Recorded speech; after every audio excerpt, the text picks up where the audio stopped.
Bonjour tout le monde, merci de nous recevoir sur le plateau de Delta TV, dans les studios de Delta FM, Delta TV, pour une nouvelle émission. L'invité du mercredi, aujourd'hui, nous allons parler basket avec Arnaud Marius. Arnaud, bonjour. Bonjour le Michel. Manager général du BCM, faire un petit peu le point à la fin de cette saison. Donc Arnaud, une deuxième année de suite sans qualification pour les playoffs, c'est quoi? C'est frustrant, C'est frustrant. et ça ne faisait pas partie des objectifs de début de saison, effectivement.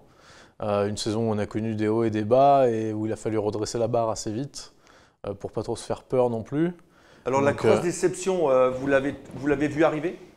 Ou est-ce que quand on perd 4 matchs, ou c'était combien, 4 matchs 4 de matchs, suite, ouais. on se dit merde, c'est Bah, mal parti. c'était pas le début de saison qu'on imaginait, encore moins prendre 40 points au Mans de la première journée. Il y a quelque chose qui s'est cassé là? Bon, on a... Vous étiez dans le groupe, hein, vous étiez dans le bus. Ouais. Ce match-là, effectivement, bon, on n'est jamais dedans et puis l'écart se fait parce qu'à un moment on lâche et Le Mans s'enflamme.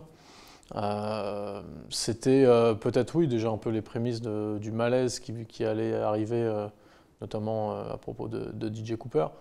Mais c'est effectivement une saison qui, à mon avis, sur 10 mois, là, Julien Mahé a pris 10 ans d'expérience, donc c'est pas si mal. Alors, de ce côté-là. on parlait de l'épisode DJ Cooper, donc des erreurs de casting. Est-ce que le recrutement n'était peut-être pas trop prématuré? On n'a peut-être pas fait ça trop tôt? Ça a été Sur assez... votre équipe, au début de l'été, on savait pratiquement, mis à part DJ Cooper. Ouais, Cooper, Buford sont arrivés un peu plus tard. Après, c'est les opportunités du marché souvent qui font qu'on choisit d'avancer vite ou pas sur un joueur. Là, voilà, c'est pareil, je ne peux pas vous dire on va attendre le mois de juillet ou on va signer 3 mecs demain. Mais effectivement, c'est le marché qui décide et les opportunités qui font qu'on peut à un moment signer un joueur ou un autre. Et puis, sur le recrutement raté, DJ Cooper, je ne le vois pas, enfin, je ne l'analyse pas en tout cas comme un recrutement raté. C'est plus une greffe qui n'a pas pris une fois que le joueur était là. Ou alors il s'est peut-être aperçu aussi qu'en prenant 40 d'entrée, peut-être sa carte de visite allait se détériorer un petit peu, non? Oui, il y a probablement un peu de ça dans son choix de quitter l'équipe en tout cas. Une erreur de casting, par contre, ça peut être William Buford par exemple, qu'on avait vu bon à Limoges, qu'on a cru capable. Qu'on avait vu bon, par moment, intermittent, une très bonne, du basket une très bonne moitié de saison en tout cas. Et puis qu'on a mis dans les bonnes conditions en termes de minutes de responsabilité et qui n'a pas su prendre la place. Mais voilà. Alors quand on voit les Jonathan Roussel, Valentin Bigot, Mathieu Wojciechowski ou encore Max Courby ou William Howard, qu'est-ce qu'on se dit? Merde, on a loupé le coche? Non, on se dit... Non, mais après c'était la philosophie du coach à l'époque. Déjà on se dit tant mieux pour eux, parce qu'effectivement ils font la carrière qui était prévue, ou plus ou moins en tout cas quand ils étaient au centre de formation. Effectivement, certains auraient peut-être pu être plus mis en valeur sur le parquet de Sportica à une époque. Cette année, on a Adam Mokoka qui finalement finit meilleur jeune de Jeep Elite. Donc c'est une fierté ça plutôt de l'avoir mis sur le terrain. Il a été parfois bon, parfois pas très bon. Mais en tout cas, c'est aussi parce que là, ce qu'on on a veut. encore quelques pépites, les Floss, les Bourris, tout ça, Hennequin. Il va falloir les... On va les mettre en valeur, on va à un moment les mettre dans le grand bain. Lucas Bourris a pris sa chance 2 fois, une fois à domicile, une fois à Dijon. Mathias Floss, sur sa seule rentrée, met un 3 points directement contre Toulon. Donc effectivement, on sait qu'il y a 2-3 potentiels au centre de formation là, qui peuvent nous permettre de dépanner quand les pros sont dans le besoin. Et c'est déjà une bonne chose. Alors, l'année prochaine, on repart d'une feuille blanche ou on a encore quelques joueurs sous contrat? Alors, on a 4 joueurs sous contrat.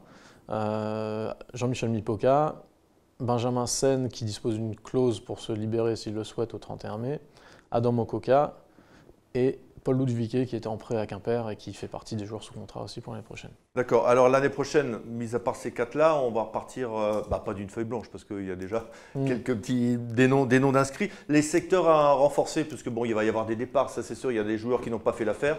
Il y a des joueurs qu'on ne va pas pouvoir conserver. C'est ça. Donc c'est toujours le problème des équipes françaises. Ça ne concerne pas que le BCM, mais effectivement, soit on fait une mauvaise saison, on n'a pas forcément envie de garder les joueurs, soit on fait une bonne saison, ou en tout cas les joueurs font une bonne saison et on n'a plus les possibilités de les retenir. Tu arrives à Chalon l'année dernière. Voilà par exemple, exactement, après avoir été champion.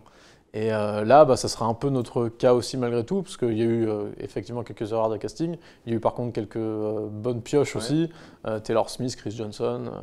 Voilà, donc on va essayer d'en garder quelques-uns. Et on va en tout cas faire le maximum pour les garder. Eux veulent aussi capitaliser un peu sur leur bonne saison. Donc c'est un équilibre à trouver pour que chacun y retrouve son compte à la fin. Ouais. D'accord, donc on va terminer avec ça. Il y a des regrets. Il y a quand même des défaites qui font mal. Hein. Je pense y a... celles des voisins portellois qui sont venus terminer par un... Je pense que justement le tournant de la saison se situe un peu là, entre la défaite à Chalon-Reims avant la trêve, le 27 décembre, où là on aurait gagné, on aurait été top 4, on aurait été qualifié pour les Leaders Cup, on aurait passé les vacances à emmagasiner de la confiance et à se projeter sur la suite. Là déjà c'est un premier petit coup d'arrêt. Et puis la défaite contre le Portel qui est, j'en parlais encore avec Quentin Serron ce matin. Mais on va en parler pendant 10 ans Arnaud. Là. Mais on parlera aussi de la victoire au Portel pendant 10 ans. J'y étais contre les Estudiantes là, et puis moi j'y étais aussi contre le... Mais oui, effectivement, là c'est un moment où tout se passe bien, on a le match en contrôle et puis boum, la lumière s'éteint d'un coup. Et effectivement, ça restera dans les annales de façon négative. Après, on va gagner au Portel sans être mené une seule seconde au match retour.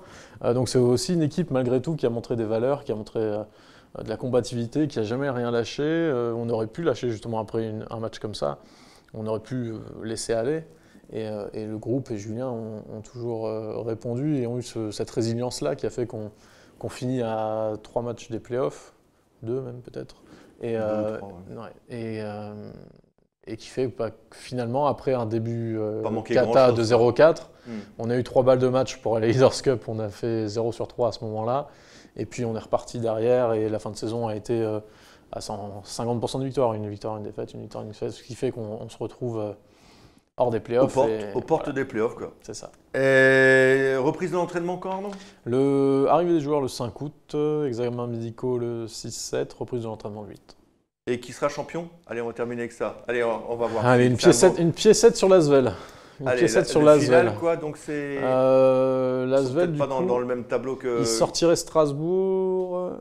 Là, il joue Le Mans, c'est ça ? Ouais, il sortirait Strasbourg en demi. Asvel-Monaco en finale. Allez, et Asvel champion. Allez, on verra ça à la rentrée. Arnaud, merci. Et puis, Michel. Bonnes vacances alors. Merci. Allez, salut à tous. On se retrouve la semaine prochaine où on ira faire un tour du côté de Bourbourg. Vous verrez. Allez, d'ici là, passez une bonne semaine. Au revoir.